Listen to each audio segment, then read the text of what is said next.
Safi, karibu tena mtazamaji, hapa ni Havana Media na kama kawaida kwa majina naitwa Boniface Owino. Wacha nikukumbushe tu ikiwa tunakutana kwa mara ya kwanza mtazamaji, naomba uchukue sekunde yako moja ama zako mbili uende hapo chini kwenye sehemu ya maoni uniambie maoni yako ni gani. Unatazama video hizi ukiwa wapi? Ikiwa uko Kenya, uko pande gani ya Kenya? Uko county gani? Na iwapo uko sehemu za nje ya nchi pia ni vyema uniambie uko nchi gani na kisha mambo itakuwa sawa. Vile vile wacha nishukuru wale ambao pia washanipa support yao. Niliwaomba kwamba tujaribu tafadhali ifikapo tarehe 25. Hiyo ni Jumatano ijayo angalau tuwe tumefikisha 25,000. So we hit 25th December by 25,000 ili tukija mwaka ujao mambo inakuwa rahisi sana na mambo pia itakuwa nzuri. Wacha nikuambia kwamba I might be breaking for some holiday. Naweza nika break holiday kidogo. Sitakuwa ofisini. Pengine mambo mengine, kuna video zingine pengine utakuwa unaona nikishoot kwa ofisi, nitakuwa kule nitaenda up country. Lakini kazi nilikwambia kwamba hata nikienda up county kazi lazima iendelee, lakini mambo iko sawa. Wacha niongee kidogo kuhusu mambo ambayo yalifanyika. Nimeketi chini nikagather some information na nimeulizia mpaka marafiki zangu, my sources, and this is something that I've come up with. Kuna jambo fulani hapa ambalo nimenishtua sana na ningependa nikusomee. Kitu ambacho kilifanya ODM ama kitu ambacho kilifanya Raila Odinga akose kuwa president last election, that is 2022. Nataka nikueleze, nataka twende tupolepole step by step ili we mwenyewe pia uelewe ni nini haswa kilifanyika. I want us to go, nataka tuendelee hivi nataka tuangalie in Mount Kenya region tuna county 10. Na county 10 ambazo zinatoka Mount Kenya, tuna Kiambu, tuna Murang'a, tuna Nyeri, Kirinyaga, Nyandarua, Meru, tuna Embu, Tharaka Nithi, Nakuru na Laikipia. Alafu county 10 zote za za Central ama za Mount Kenya zile register a total of 5.8 million voters. Yo, back in 2022. So back in 2022, Mount Kenya region registered a total of 5.8 million voters who were supposed to vote. That is in Mount Kenya region. And then in the last election, about 3.8 million out of the 5.8 turned to vote. So Mount Kenya had got a total of 5.8 million. Allow me to shift into English so that at least the point can come clearly. In the last election, Mount Kenya region, which has got a total of 10 counties, registered 5.8 million voters to vote. But the outcome, the people that came out to vote were only 3.8 million voters. That means that a total of 2 million people did not vote. Not just 2 million, the registered voters did not vote. Now, that one is making a voters turnout of Mount Kenya region to be 65% from Central. Now, I want us to take a look at this. Wakati ambapo the time that now Rigathi Gachagua was talking about a total turnout of 98, I was wondering, now is when I'm trying to wonder that Rigathi Gachagua used to talk about a turnout of 98%. Talking about a turnout of 98% and yet the people that came out, the turnout was 65%, that one gives us a lot of question marks. Now, let us go to Luoland. This video is typically the reasons to why we had got a lot of problems back in 2022. I want us to go to Luoland. In Luoland, we have got 4 strong counties. We have got Kisumu, we have Migori, we have Homa Bay, and we have Siaya. Now, in Luoland, the 4 counties had got a total of 2.2 million votes. Now, in the last election, about 1.5 out of 2.2 million people turned up to vote. Now, they registered a total of 2.2 million. And then it happened that only 1.5 million turned out to vote. Now, that one makes it that 700,000 people did not vote from Nyanza. Now that one brings it to a total of 68% from Nyanza from Nyanza province or from the Lake region who came out to vote. Now you look at it in Mount Kenya, 65% turned out to vote. In Lakeside, 68% turned out to vote. Now, we are done with the 2 counties. We are going to the third one. The third one is the Kalenjin. Now, Kalenjin, in Rift Valley, we have got a total of 7 counties. That is Uasin Gishu, Kericho, Bomet, Nandi, Elgeyo Marakwet, Baringo, and West Pokot. Now, all those counties, a total of 7 counties had got registered voters of 2.4 million votes. Now, the 2.4 million votes, in the last election, about 1.8 out of 2.4 million came out to vote. Now, that one makes it a difference of 600 registered voters who failed to vote. Are you seeing? Now, in Mount Kenya, in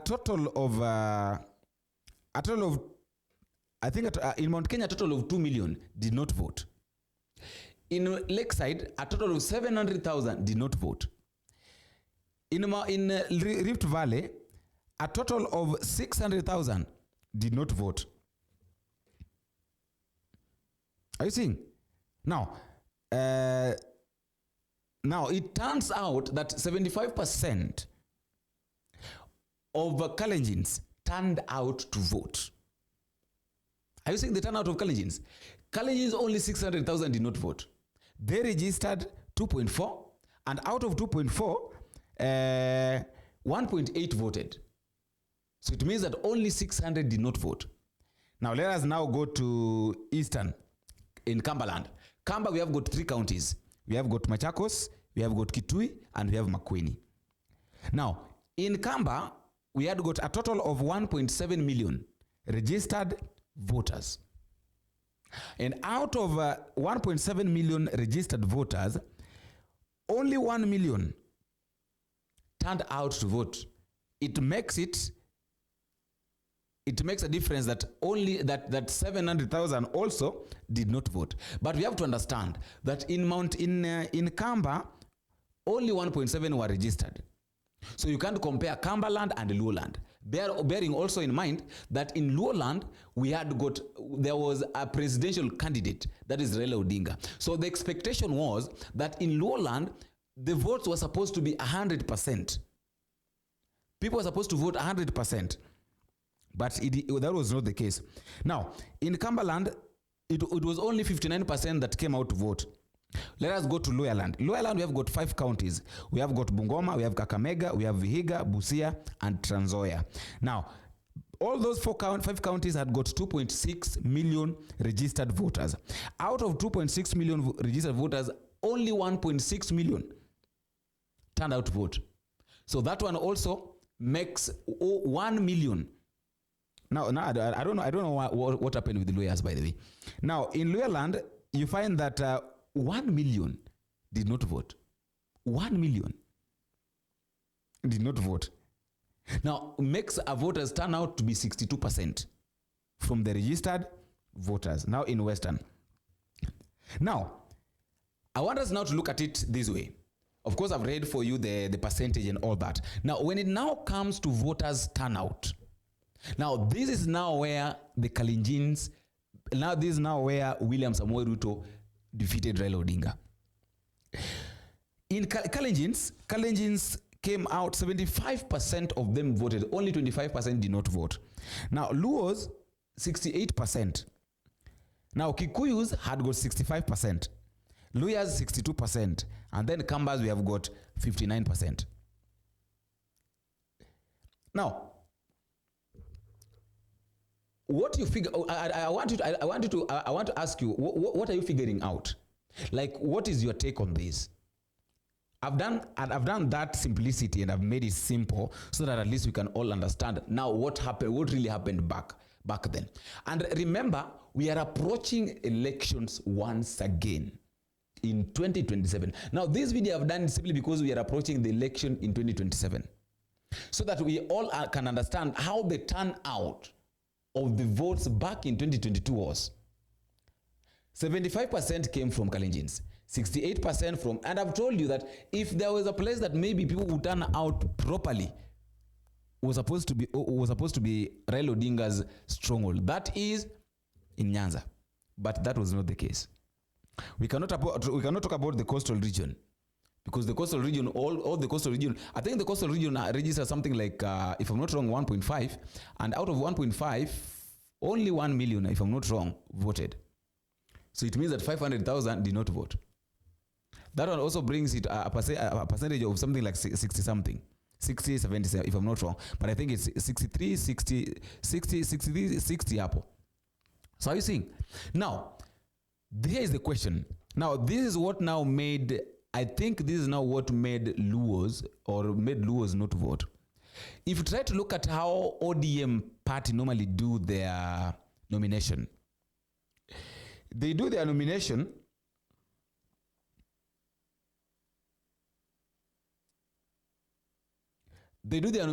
based on rigging. They rig the nominations, and they give certificates to the people they think the people that buys them. Whether you are not qualified, people don't know you, but you can pay. As long as you can pay ODM for the certificate, you can get it. No, that is now the mistake that they did, and that is why I've decided to do this video, to warn the ODM people to stop this issue of rigging the nomination. If someone is not qualified, let this person, even if he pays a lot of money, let him not get the certificate, because people will not turn out to vote. Now, this one is not going, okay, let me not talk about this to Luos, because right now Raila Odinga is not going to vie for the president, but this should not happen even to Kambas. This should not happen to any other any place, even the Kikuyus. Please, during the day of nomination, give certificate to the person that you know that fits. Let this problem not repeat itself again, because if at all it repeats itself, then a mistake will not be on the voters. A mistake will be on the leaders. After all, guys, that is all I have for today. I just wanted to bring this picture to you so that we can also know, and ODM should stop this bad habit of their unholy rigging the nomination during the nomination process of issuing certificates. After all, guys, that's all I have for today. Let me also know what you think in the comment section. But just a reminder, if you are in it for the first time, don't forget to take a minute, click the subscribe button. You can also like, share, and drop a comment in the comment section and tell me what you think and where you're watching this video from. Merry Christmas to all my viewers. Bye-bye.